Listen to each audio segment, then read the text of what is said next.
Kamakailan lamang pinost namin ang litratong ito sa Facebook page ng Pinoy MD. Pinahulaan namin kung ano ang mga nasa larawan. Pero sa dami ng mga nag-comment na luya, wala ni isang tumama. Ang inakalang luya ng iba, bato sa kidney pala. O yung tinatawag na kidney stone.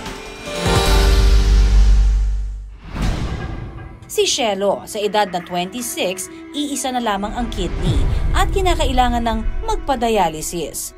Dati pa lang po nung high school, may mga nararamdaman na po akong sintomas ng pananakit yung likod, mahirap umihi, yung parang may mahapdi po pag umiihi ka.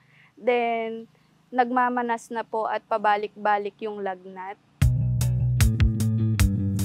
Nakasanayan na raw kasi niya noong gawing tubig ang soft drinks na pinapartner pa niya sa chichirya.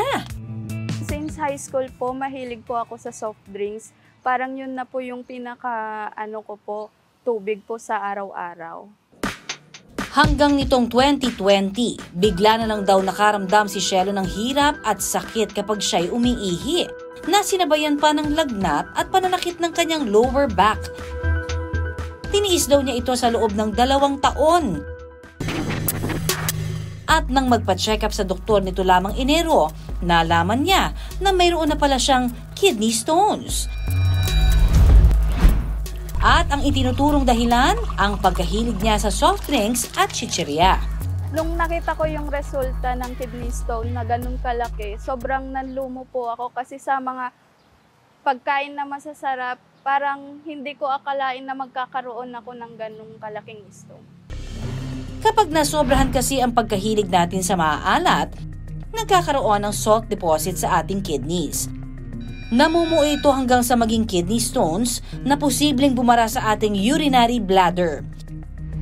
Dahilan para makaramdam ng pananakit kapag umiihi.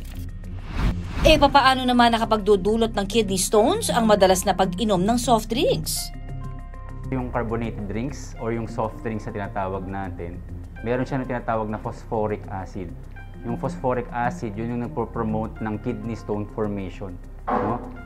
Pinagdidikit-dikit na yung mga salt na kinakain natin and then napo-form dun sa urinary tract or sa kidney. And then dun sila nagpo-form ng bato. Alam nyo ba na kapag umiinom tayo ng madalas ng soft drinks, bumabagsak din o bumababa ang ating water intake. At kapag bumaba na ang water intake o pag-inom natin ng tubig, dyan na namumuo ang asin sa ating kidneys na siya namang nagiging dahilan ng pagkakaroon natin ng kidney stones. Kaya naman, ugaliin na uminom po ng maraming tubig, lalong-lalo na ngayon, di ba? Ang init ng panahon. Sa kaso ni Shelo, noong una, sinabi raw ng doktor na sasailalim siya sa shockwave therapy. Sa pamamagitan kasi ng shockwaves, natutunaw ang kidney stones at hindi na kailangan pang sumailalim sa operasyon. Pero dahil nga pinatagal niya ito ng 2 taon, hindi na raw uubra ang shockwave therapy kay Shelo. Ang nakita kasi sa kanyang kidney stones, halos kasing laki na ng luya. Kaya pala ganoon na lamang ang sakit na nararamdaman ni Shelo kapag siya'y umiihi. Dito na inoperahan si Shelo. Pero dahil nasira na ang isa niyang kidney, kinailangan na rin itong tanggalin. Kasi ibig sabihin nun, na-damage na mismo yung kidney niya. It has to go. Kasi kung di natin tatanggalin yung kidney na yun, then probably magiging source ng infection or magiging abscess na pinatawag. Sa ngayon, patuloy na nagpapagaling si Shelo at kailangan na niyang magpa-dialysis kada 3 buwan. Pero maliban sa iba't ibang medical procedure, Dok, totoo ba na nakatutulong ang pag-inom ng buko juice para matunaw ang kidney stones? Nakakatulong talaga siya na pandurog ng bato kasi simply mataas yung fluid content ng coconut water, wala siya masyadong salt, no? And then wala siyang mababa yung protein content niya as compared dun sa ibang juice or pagkain na kinakain natin. Yun kasi yung usually nagkakos ng bato yung protein saka yung salt. Ang isa pang haka-haka na gusto natin bigyang linaw, ang pag-inom ng beer. Totoo bang mainam daw sa kidney stones? Pag uminom tayo ng beer or alcohol, napapansin natin madalas tayong umiihi, no? In the same way, pag madalas tayong umiihi, nade-dehydrate yung katawan natin. Pag na-dehydrate yung katawan, nagpo-form ngayon yung mga solute, no, natitira dun sa katawan natin, and hindi siya nafa-flush. Yun ngayon yung nagpo-form ng bato. I would not recommend na mag-inom ng beer yung patient. No? Instead, uminom na lang maraming tubig. Ang iba naman naniniwala na kapag may kidney stones ang isang tao, dapat daw umiwas sa pagkain ng kamatis. Ang mga buto raw kasi nito, pwedeng makapagpalaki sa bato? Hindi totoo.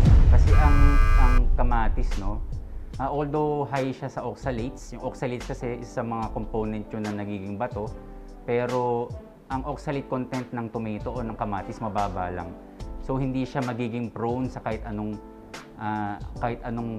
formation ng bato. And then yung kanina sabi mo dadaan babara, iba kasi ang daanan ng ihi, saka iba din yung daanan ng dumi. So yung pagkain natin sa iba siya dumadaan. Marami sa atin guilty sa lifestyle ng kagaya kay Shelo. Kaya habang maaga, mamuhay ng healthy. Bato-bato sa langit, ang tamaan huwag magalit. Dahil para naman ito sa sarili nating kalusugan at kapakanan.